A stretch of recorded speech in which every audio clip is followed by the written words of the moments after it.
चलिए शुरू करते हैं। Class 10th Hindi chapter number 7 जिसका नाम है परंपरा का मूल्यांकन। शुरू करते हैं। सबसे पहले देखते हैं इसके लेखक परिचय के बारे में। ठीक है, लेखक के परिचय में सबसे पहले देखते हैं कि लेखक का नाम क्या है। तो इस चैप्टर जो हम लोग पढ़ने जा रहे हैं परंपरा का मूल्यांकन, इनके लेखक का नाम हुआ रामविलास शर्मा। ठीक है, जिनका जन्म 10 अक्टूबर 1912 ईस्वी को हुआ था, जिला उन्नाव के ऊंचा गांव सानी में। ठीक है, उनकी मृत्यु जो है 30 मई 2000 को हुई। ठीक है, आगे बढ़ते कुछ और इनके बारे में देखते हैं। इन्होंने अंग्रेजी विषय में लखनऊ विश्वविद्यालय से, ठीक है, कहाँ से, लखनऊ विश्वविद्यालय से MA PhD की डिग्री प्राप्त की है। ठीक है, इन्होंने कुछ समय तक कन्हैयालाल माणिकलाल मुंशी हिंदी विद्यापीठ आगरा में निदेशक पद को सुशोभित किया, यानी कि निदेशक के पद पे इन्होंने कार्यभार संभाला था।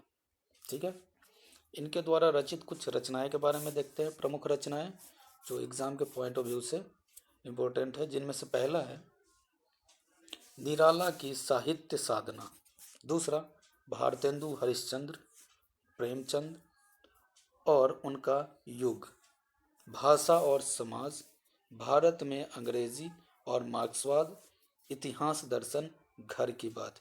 ये कुछ उनके द्वारा लिखी गई प्रमुख रचनाएं हैं जो एग्जाम में आने की संभावना है 2023 के। ठीक है, आगे देखते हैं। पाठ परिचय के बारे में देखते हैं, यानी कि इस पाठ में हम लोगों को क्या पढ़ना है इसके बारे में हम लोग देखते हैं। ठीक है,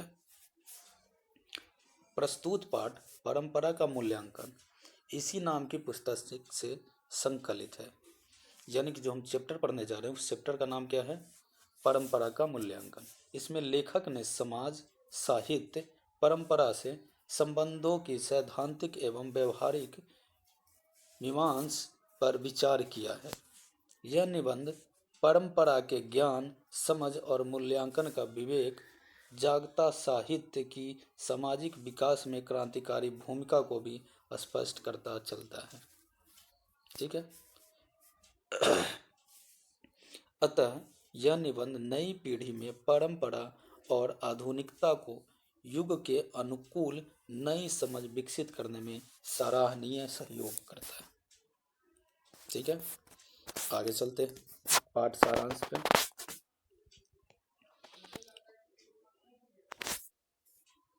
प्रस्तुत पाठ नाम है परंपरा का मूल्यांकन। ख्याति प्राप्त आलोचक रामविलास शर्मा, नाम याद रखेंगे लेखक का, द्वारा लिखित है। इसमें लेखक ने प्रगतिशील रचनाकारों के विषय में अपना विचार प्रकट किया है।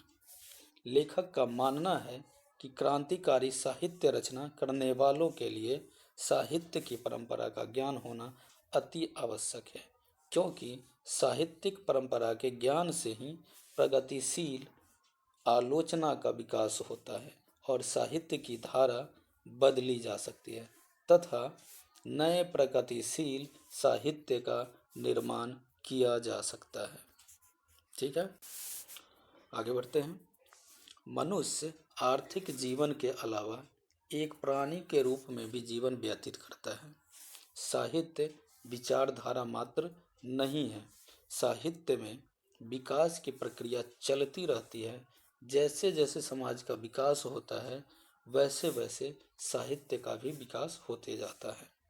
व्यवहार में देखा जाता है कि 19वीं तथा 20वीं सदी के कवि, क्या भारत के क्या यूरोप के, ये तमाम कवि अपने पूर्ववर्ती कवियों की रचनाओं का मनन करते हैं, उनसे सीखते हैं और नई परंपराओं को जन्म देते हुए भी आगे बढ़ते हैं।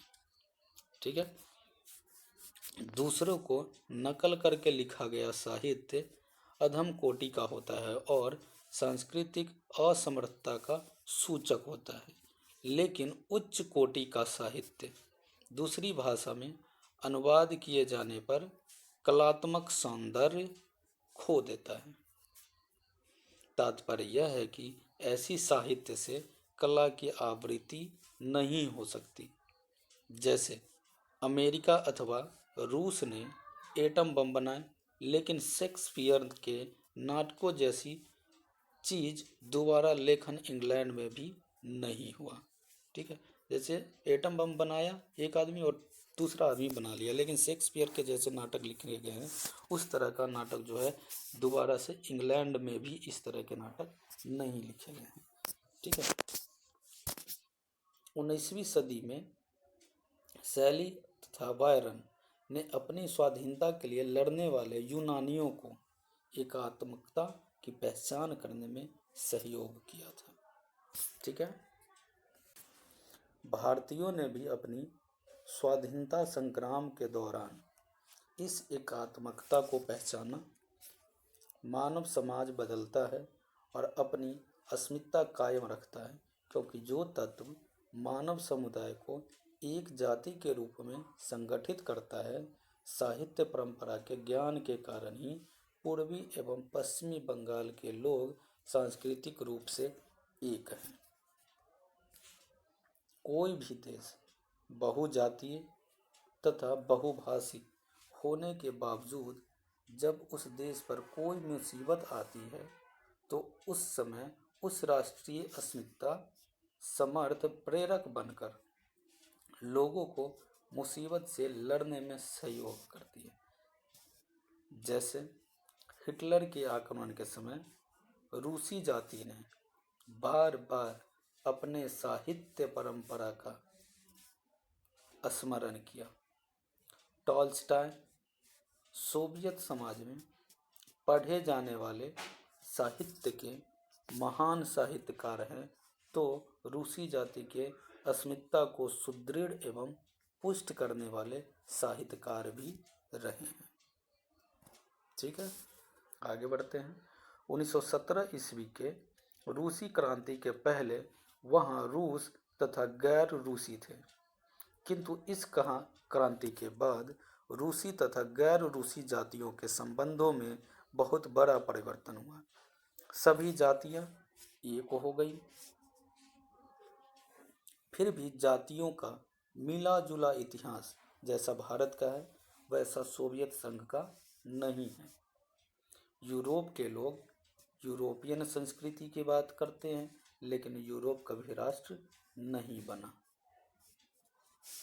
राष्ट्रीयता की दृष्टि से भारत ही एक ऐसा देश है जहां राष्ट्रीय एक जाति द्वारा दूसरी जाति पर थोपी नहीं गई, बल्कि वह संस्कृति तथा इतिहास की देन है। इस संस्कृति के निर्माण में देश के कवियों का महान योगदान है। रामायण एवं महाभारत इस देश की संस्कृति की एक कड़ी है, जिसके बिना भारतीय साहित्य की एकता भंग हो जाएगी। लेखक का तर्क है कि यदि जारशाही, जार का मतलब हम लोग जानते हैं रूस में जो शासक होता है उसको जार कहा जाता था।